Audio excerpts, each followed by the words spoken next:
La foi et la raison sont comme les deux ailes qui permettent à l'esprit humain de s'élever vers la contemplation de la vérité.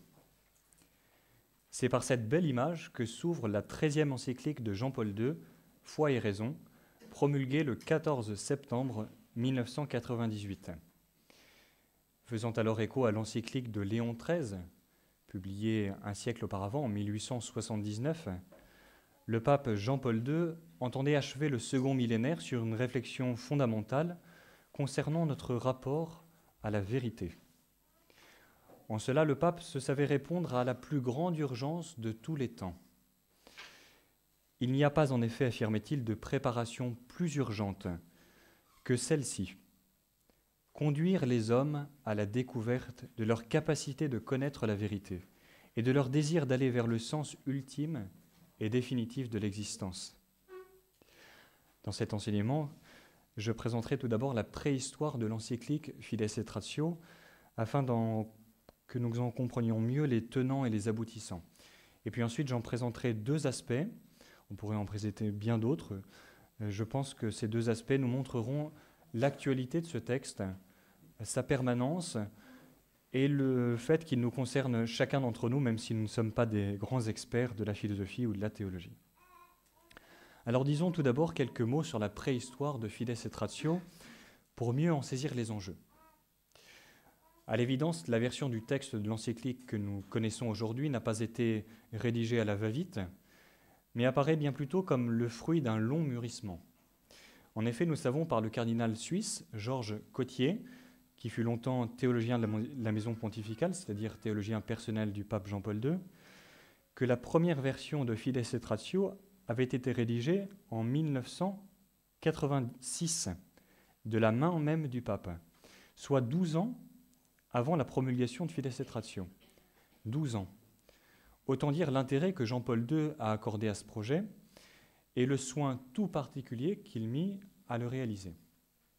D'ailleurs, un rapide survol des déclarations du pape avant 1998 nous révèle que Fides et Ratio a été comme préparé par certains grands textes. Jean-Paul II y déplorait alors un grave danger menaçant la dignité de l'homme et la survie de la civilisation. Danger affectant les pays de l'Est, alors communistes au début de son pontificat, comme ceux de l'Ouest. Cette menace, affirmait alors Jean-Paul II, consiste dans la perte du sens de la vérité et plus fondamentalement encore dans l'oubli des capacités métaphysiques de l'esprit humain. Alors expliquons ce point tout à fait fondamental. Jean-Paul II déplorait une mutilation de la raison humaine. Celle-ci ayant été limitée depuis l'époque moderne à la considération de la seule matérialité des choses et se déclarant peu à peu incapable de porter un jugement objectif et certain sur un au-delà des réalités tangibles. Ainsi, le pape regrettait-il que les progrès extraordinaires réalisés dans le domaine de la science se fussent progressivement accompagnés d'une perte du sens des valeurs fondamentales, d'une perte du sens de la vie humaine et en définitive d'une perte du sens de Dieu. Pour le dire en un mot, la science a pris le pas sur la sagesse, au point de considérer les grandes questions de l'existence. Qui suis-je ? Que puis-je espérer ? Dieu existe-t-il ? Comme des questions sans réponse possible, voire même comme sans aucune pertinence. Dans Fides et Ratio, numéro 80, Jean-Paul II dira plus tard « Plus d'un aujourd'hui se demande si cela a encore un sens de s'interroger sur le sens. » Pour Jean-Paul II, le rationalisme des Lumières, en éloignant l'homme du Dieu chrétien, a peu à peu cantonné la raison au domaine du quantifiable et du mesurable, et finalement l'a conduite au relativisme, pour qui toute vérité est incertaine et provisoire. Douloureux et sans concession, un tel constat fut repris par Jean-Paul II dans de multiples allocutions, notamment à l'adresse du monde de la science et de la culture. Textes qui sont finalement assez simples d'accès et passionnants à reprendre. Encore et toujours, le pape y rappelait l'urgente nécessité de dépasser la perspective limitée des sciences empiriques afin de s'ouvrir à la réalité dans toutes ses dimensions, et donc également dans ses dimensions spirituelles et surnaturelles. Bien évidemment, Jean-Paul II ne remettait pas en cause la valeur des sciences modernes. Cependant, il n'hésitait pas à rappeler leur incapacité foncière à nous dévoiler pleinement la nature de l'homme et sa destinée ultime. Pour le dire simplement, le domaine du rationnel dépasse de loin les dimensions visibles et tangibles des choses qui nous entourent. Il s'étend également au domaine de l'esprit, de l'âme et de Dieu. En somme, à rebours de l'idée communément admise selon laquelle la foi viendrait étouffer la raison, Jean-Paul II, au nom même de sa foi dans le Verbe incarné, rappelait à la raison sa capacité de s'accomplir dans la découverte de la vérité, d'une vérité qui soit certaine et définitive, et finalement dans la découverte de Dieu lui-même. Dans un monde devenu nihiliste et relativiste, et dans lequel on doutait du pouvoir de la raison, la voix du pape s'élevait pour défendre la noblesse de l'esprit humain, ouvert sur la vérité et ultimement ouvert sur Dieu lui-même. Notons ici que pour Jean-Paul II, ce combat pour la raison et pour la vérité n'avait rien d'un exercice académique, d'un jeu de l'esprit, d'un hobby d'intellectuel, mais revêtait un caractère dramatique dont il ne faisait pas mystère. Le pape savait en effet par son expérience la plus personnelle ce que le nihilisme pouvait avoir de désastreux. Étudiant, prêtre puis évêque, il avait dû lutter contre le nazisme et le communisme, soit deux idéologies pour lesquelles toute recherche d'une vérité transcendante doit être bannie. D'où l'énergie de Jean-Paul II, une fois devenu pape, à promouvoir l'avènement d'un humanisme authentique, fondé sur la recherche sincère et libre de la vérité. Recherche, affirmait-il, sans laquelle toute culture devient tôt ou tard une culture de mort. Jean-Paul II avait en effet la conviction que si l'homme d'aujourd'hui ne renoue pas avec la recherche sincère de la vérité, il reproduit tôt ou tard les horreurs des grands totalitarismes du XXe siècle, si cela n'est pas déjà le cas. Et on lira à cet effet la Evangelium Vitae, dans lequel le pape Jean-Paul II dit sa grande peur de voir se reproduire certains actes pourtant blâmés par tous. Ces points que nous venons de rapidement d'évoquer nous révèlent ainsi les enjeux éminemment pastoraux de l'encyclique Fides et Ratio, en dépit du caractère, il est vrai, assez abstrait de son thème. En fait, Fides et Ratio peut à juste titre être considéré avec Veritatis Splendor comme l'une des encycliques les plus fondamentales du pontificat de Jean-Paul II, en ce sens qu'elle concerne l'un des principaux fondements de toute vie humaine et de toute culture authentique, la vérité, laquelle se dévoile à nous par la raison et par la foi. Il y a des encycliques de Jean-Paul II qui traitent de conséquences de causes néfastes, et puis il y a des encycliques qui traitent des causes elles-mêmes et de leurs racines, ce qui est le cas de Veritatis Splendor et de Fides et Ratio. Avec ses 108 numéros répartis en 7 chapitres, l'encyclique Fides et Ratio est un texte assez dense, dont le contenu, pour être assimilé, appelle plusieurs lectures. Il nous est donc impossible de résumer un texte aussi fascinant en l'espace de quelques minutes. À défaut, on rappellera ici ces deux principaux enseignements.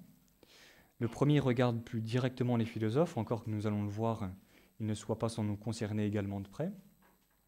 Le second message est adressé aux évêques et aux théologiens, et à travers eux à tous les fidèles. Alors, arrêtons-nous sur le premier grand message de Fides et Ratio. Il est un encouragement adressé aux philosophes, et à travers eux à tous les hommes de bonne volonté. Car selon Jean-Paul II, sommeille en chacun de nous un philosophe qui s'ignore. Selon ces mots, au numéro 64, l'homme est naturellement philosophe. Expliquons-nous. Fides et Ratio rappelle qu'il est une propriété innée de la raison que de s'interroger sur le pourquoi des choses. Tout un chacun s'est un jour posé ces questions. Qui suis-je ? D'où est-ce que je viens et où est-ce que je vais ?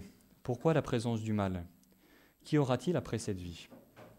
À la vérité, personne ne peut échapper à ces questions, ni le philosophe, ni l'homme ordinaire. L'homme, dit Jean-Paul II, cherche un absolu qui soit capable de donner réponse et sens à toute sa recherche, quelque chose d'ultime, qui se place comme fondement de toute chose. En d'autres termes, il cherche une explication définitive, une valeur suprême au-delà de laquelle il n'y a pas et il ne peut y avoir de question ou de renvoi ultérieur. Or, note Jean-Paul II, les philosophes ont cherché à découvrir et à exprimer une vérité de cet ordre, en donnant naissance à un système ou à une école de pensée. Toutefois, au-delà des systèmes philosophiques, il y a d'autres expressions dans lesquelles l'homme cherche à donner forme à sa propre philosophie. Il s'agit, dit Jean-Paul II, de convictions ou d'expériences personnelles, de traditions familiales et culturelles ou d'itinéraires existentiels dans lesquels on s'appuie sur l'autorité d'un maître. En chacune de ces manifestations, ce qui demeure vif est le désir de rejoindre la certitude de la vérité et de sa valeur absolue.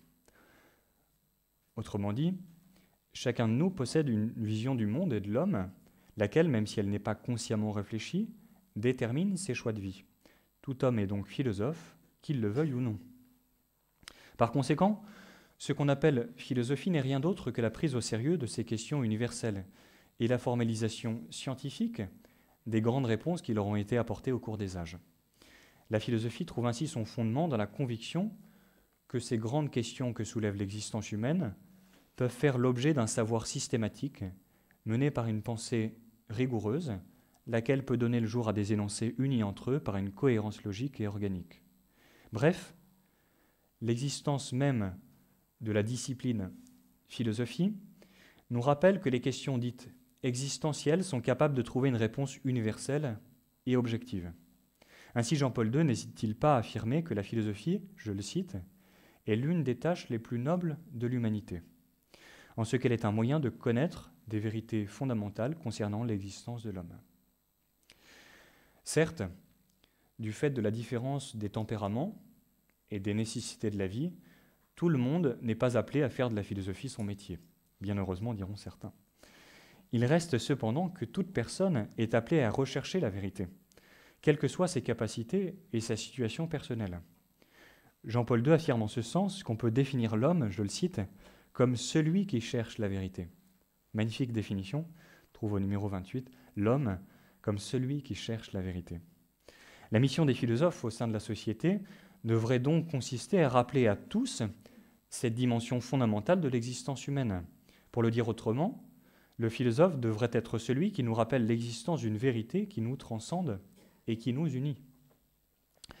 Malheureusement, cette tâche dévolue à la philosophie a peu à peu été abandonnée par les philosophes eux-mêmes. L'encyclique Fides et Ratio rappelle à ce sujet le long processus commencé à la fin du Moyen-Âge et se poursuivant jusqu'à nos jours, dans lequel la philosophie a progressivement perdu confiance en ses capacités. En ce sens, Jean-Paul II pointe à plusieurs reprises dans Fides et Ratio les pathologies de la philosophie, qu'il détaille au numéro 86 à 90 de l'encyclique. Le pape dénonce ailleurs les diverses formes, je le cite, les diverses formes d'agnosticisme et de relativisme qui ont conduit la recherche philosophique à s'égarer dans les sables mouvants d'un scepticisme général. Et sceptique, celui qui doute de pouvoir dire quelque chose d'absolument vrai. Ainsi, affirme Jean-Paul II, on a vu apparaître chez l'homme contemporain, et pas seulement chez quelques philosophes, des attitudes de défiance assez répandues à l'égard des grandes ressources cognitives de l'esprit humain. Par fausse modestie, on se contente de vérités partielles et provisoires, sans plus chercher à poser des questions radicales sur le sens et sur le fondement ultime de la vie humaine. En somme, dit Jean-Paul II, on a perdu l'espérance de pouvoir recevoir de la philosophie des réponses définitives à ces questions. Or, ce qu'il nous faut remarquer ici, c'est que cette crise de la philosophie que dénonce Jean-Paul II n'est pas sans affecter la société tout entière, précipitant le règne de l'arbitraire et fondamentalement la perte du sens de la vérité. La crise de la philosophie que nous connaissons aujourd'hui est à la fois un effet et une cause d'une crise culturelle et d'une crise de civilisation très profonde. L'humanisme athée et nihiliste n'est finalement qu'un anti-humanisme dans lequel l'homme se mutile lui-même dans ce qui fait sa dignité. Et c'est dans ce contexte-là que Jean-Paul II situe le premier grand enseignement de Fides et Ratio.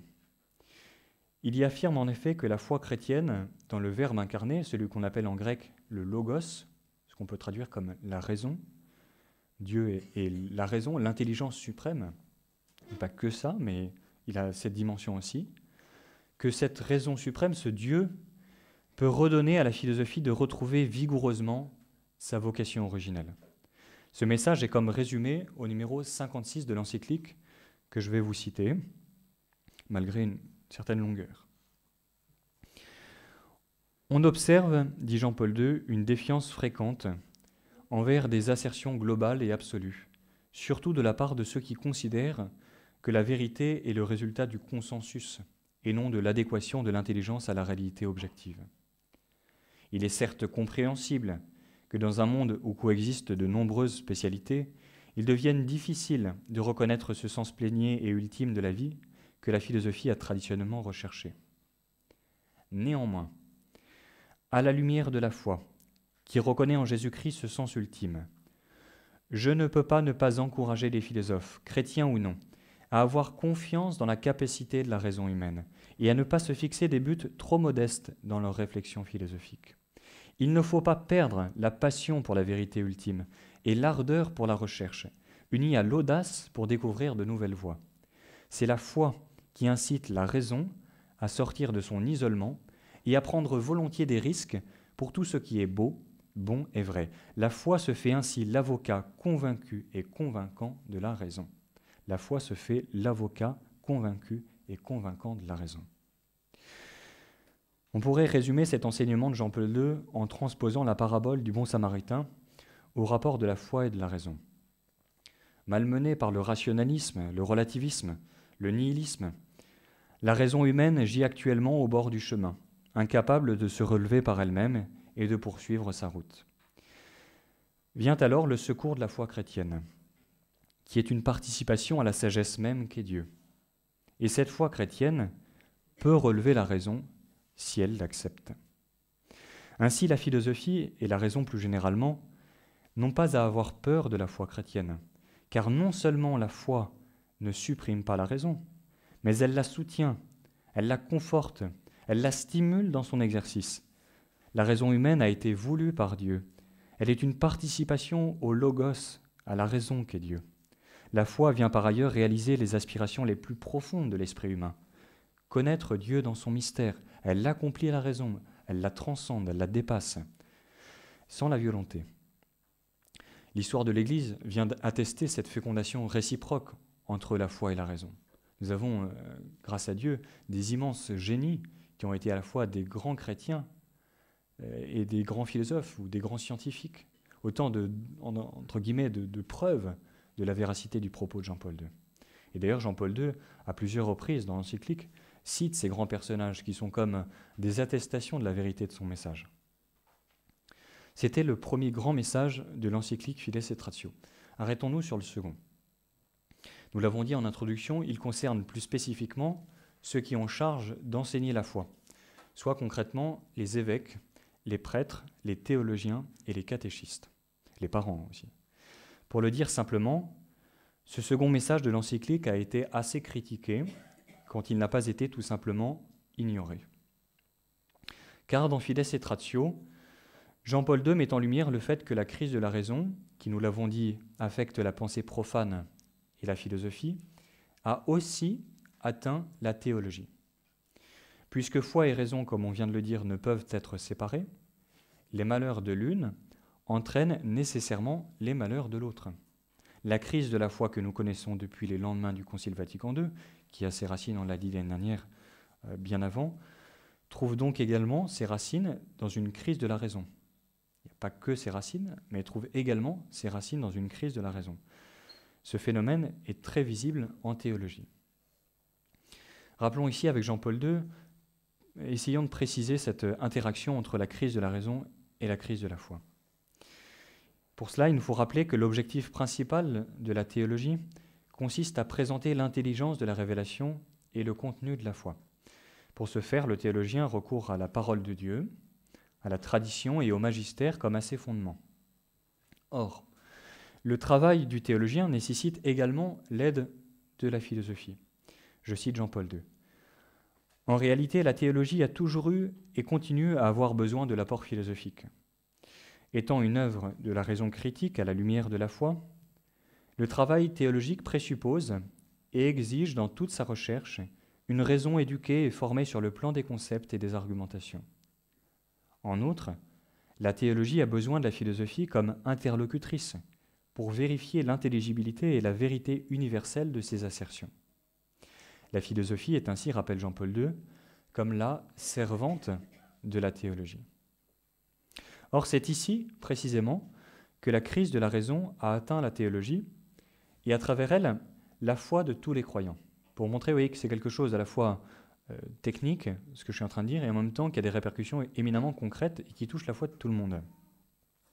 En effet, au lendemain du Concile, de nombreux théologiens ont voulu se passer des services de la philosophie, soi-disant au nom d'un retour à la foi authentique. D'ailleurs, une foi qui était, pour certains d'entre eux, déjà un peu étiolée.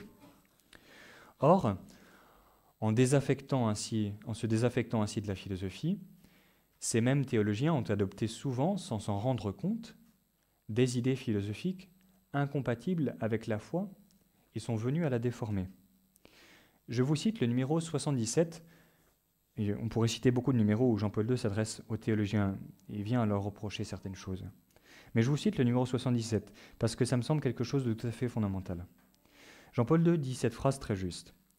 « Si le théologien se refusait à recourir à la philosophie, il risquerait de faire de la philosophie à son insu et de se cantonner dans des structures de pensée peu appropriées à l'intelligence de la foi. » Et Jean-Paul II, en disant ça, ne parlait pas dans le vague, dans le vide. Il avait sous ses yeux des exemples très concrets de ces théologiens qui, en voulant, à la suite un peu de Luther, se passer de la philosophie en disant « la philosophie n'a plus rien à nous dire, à nous théologiens », sont venus à faire de la philosophie et de la mauvaise philosophie. D'autres théologiens, voulant quant à eux inculturer la foi ou la rendre plus aisément compatible avec le monde, ont dans la vague de l'après-concile interprété le message de l'Évangile avec le prisme des philosophies en vogue. C'est par exemple, un exemple très parlant, le cas des théologiens de la libération, qui ont interprété la foi avec la philosophie marxiste. C'est également aujourd'hui le cas des théologiens moralistes, qui remettent en cause l'existence d'une vérité morale universelle. C'est encore une assertion qui est fausse selon la foi, et qui en l'occurrence est tenue à cause de présupposés philosophiques erronés. C'est le cas aussi aujourd'hui des théologiens qui affirment que la vérité de la foi peut changer selon les âges et peut être révolutionnée selon les paradigmes. Dans ces cas, ce qu'on observe, c'est que la philosophie n'est plus alors la servante de la théologie, mais en devient sa maîtresse. Concrètement, le message de la foi est altéré au nom de la pensée des hommes. On crée alors un nouveau Christ et une nouvelle Église.